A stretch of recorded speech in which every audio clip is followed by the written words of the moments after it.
Hello बच्चों, let's read our question. Hardy-Weinberg equilibrium is based on which of the following equation?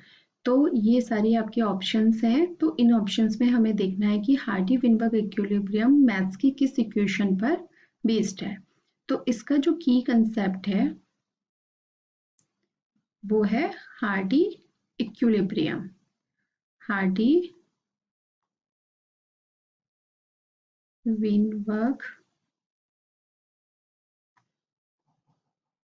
Equilibrium, ठीक है।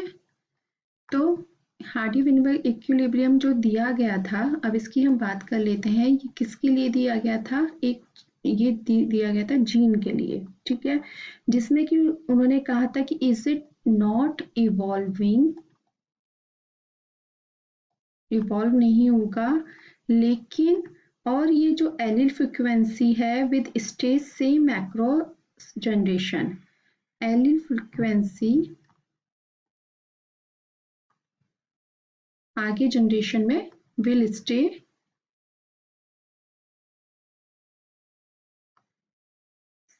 Same across generation, same बनी रहेगी, ठीक है। अब इन्होंने कुछ बेसिक अजम्पशंस बनाए थे, ठीक है। अजम्पशंस क्या क्या थे? इन्होंने कुछ अजम्पशंस लिए थे, 5 बेसिक अजम्पशंस थे। क्या था? नो म्यूटेशन, उसको ये अवॉइड करके उन्होंने ये इक्विलिब्रियम वो इक्वेशन जनरेट की थी। नो म्यूटेशन, म्यूटेशन नहीं होगा, रैंडम मैटिंग होगी, ओके। थर्ड था आपका no gene flow,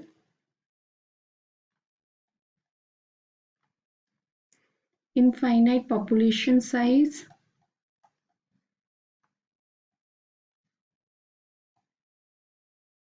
population size, और है एंड नो सिलेक्शन। तो इन्होंने 5 अजम्पशन लिए थे, no mutation, random mating, no gene flow, infinite population size, no selection. अब हम इसका जो इक्वेशन इन्होंने जो ली थी मैथ्स की, वो इन्होंने ये वाली इक्वेशन ली थी, p square 2pq q square is equal to 1। तो अब हम एक एग्जाम्पल से इसको समझते हैं।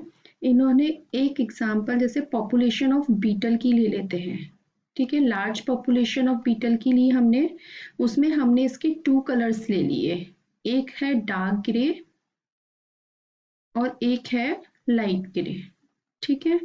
तो ये किसको, एलील ए को रिप्रेजेंट कर रहा है, ये स्मॉल ए को, ठीक है।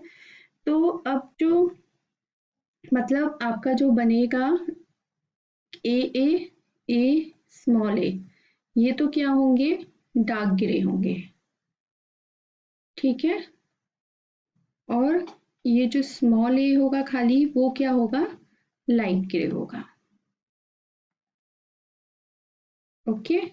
तो we can say a allele has a frequency, अगर हम ये वाली लेते हैं p square plus 2pq plus q square is equal to 1। अगर हम 1 से इसको देखें तो जो कैपिटल ए होगा वो सिर्फ किस में आ रहा है, इनमें आ रहा है। अगर हम इसकी फ्रिक्वेंसी लिख लें, जो होगी ए एलील की फ्रिक्वेंसी होगी वो होगी 0.3 और स्मॉल ए की होगी 0.7। अब हमारी जो इक्वेशन है उसको देखते हैं, p square plus 2pq plus q square is equal to 1। तो p square means double A, p q this means this, q square small double ए।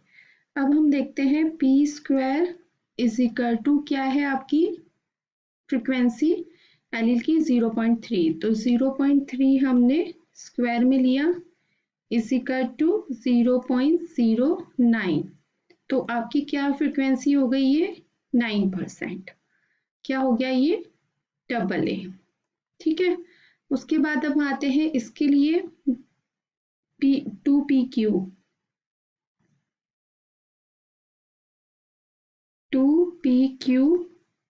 देखें, टू पी क्या है आपका 0.3, क्यू क्या है आपका 0.7। हम इससे कर रहे हैं, ये तो आपका क्या हो गया पी हो गया, और ये आपका स्मॉल जो एलील है ये स्मॉल ए वो आपका क्यू हो गया। तो इससे आपका क्या आएगा 0.42 मीन्स 42%। ठीक है, now come on the q square. Q square के लिए क्या किया 0.7 upon whole square 0.49, this means 49%। तो इन्होंने बताया कि ये आपकी जो होगी एलील की फ्रीक्वेंसी होगी। ठीक है, 9% डबल ए, 42% कैपिटल ए और स्मॉल ए की होगी 49%, मतलब 49% तो जो होंगे आपके लाइट ग्रे होंगे, और ये आपके होंगे डार्क ग्रे, और ये भी आपके क्या होंगे डार्क ग्रे। तो हम ये बता रहे हैं कि इन्होंने कौन सी इक्वेशन मैथ्स की ली, ये p square plus 2pq and q square. तो आपका आंसर जो हो जाएगा वो हो जाएगा option D, p plus p q plus q is equal to 1 wrong, p plus 2pq plus q wrong, p plus p square q plus q is equal to 1 wrong. आपकी जो इक्वेशन है p square plus 2pq plus q square is equal to 1, ये बिल्कुल ठीक है। तो आपका answer बनता है ऑप्शन डी। आई होप आपको ये आंसर समझ में आया होगा। Thank you so much, all the best.